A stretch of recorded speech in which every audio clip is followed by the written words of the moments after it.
Hello, नमस्कार. स्वागत आहे आपल्या गौरी डिश या मराठमोळा यूट्यूब चॅनलवरती.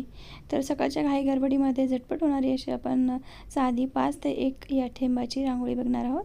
तर मी इथे 5 ते 1 थेंब मांडून घेतलेले आहे आणि मध्ये जे 4 डॉट्स आहेत त्याचा आपल्याला छान असा चौकोन तयार करायचा आहे. तुम्ही व्हिडिओमध्ये बघू शकता.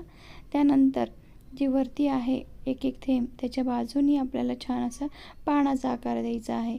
तुम्ही व्हिडिओमध्ये बघतच आहात, मी असा पानाचा आकार देत आहे त्याला छान. आणि सगळ्या प्रकारे सगळ्या याला छान पानाचा आकार दिला. रंगही आपल्या आवडीनुसार भरू शकतात. मी इथे छान असा रंग हिरवा कलर भरलेला आहे. त्यानंतर मध्ये जो चौकोन होता तिथे सुद्धा मी एक डॉट दिला आहे, त्यामध्ये छान असा सदासुहागन लाल रंग टाकलेला आहे. आणि नंतर बाजूचे जे थेंब आहेत तिथं आपण पिवळा कलर देऊन घेऊया, किंवा तुम्ही तुमच्या आवडीनुसार कुठलाही रंग त्यामध्ये देऊ शकता. आणि हे बघा, जे पानांचा आकार आपण काढला होता त्यावरती छोटेसे असे नक्षीकाम आपण करतो आहे 3 रेषा देऊन, आणि खूप सुंदर दिसतं बरं का ते. आपण त्यामध्ये जे आवडीचे कलर भरायचे तर अतिशय सुरेख दिसतंय. तुम्ही व्हिडिओतसुद्धा बघतच आहात.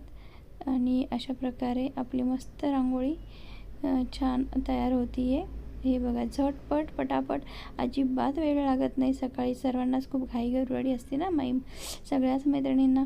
तर अशा वेळी कुठली रांगोळी काढावी अजिबात सुचत नाही. तर अशा वेळेस ही रांगोळी तुम्ही नक्की बघून ठेवा.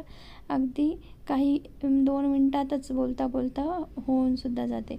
आणि हे बघा, मध्ये जे रिकामी जागा होती ना तिथं आपण असे छान असे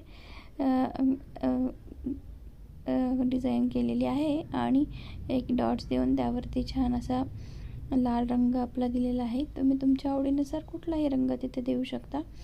हे बघा, जास्त रांगोळीचा सुद्धा वापर करण्यात आलेला नाही आहे, म्हणजे रंगरंगोटी जास्त केलेलीच नाही. साधी सोपी सरळ आणि 2-3 कलर वापरून सुटसुटीत अशी मस्त आकर्षक आपली रांगोळी तयार झाली की नाही मैत्रिणींनो. आणि जागा बघा किती छोटी आहे, अजिबात जास्त मोठी जागा लागलेली नाही आहे. छोट्याशा जागेमध्ये फ्लॅटमध्ये असायला राहिला तुम्ही तर पण होऊ शकते. तर अशा प्रकारे रांगोळी आवडल्यास लाईक करा, कमेंट करा, शेअर करा. व्हिडिओ पाहिल्याबद्दल धन्यवाद. भेटूया पुन्हा नवीन व्हिडिओसह. टाटा, बाय बाय.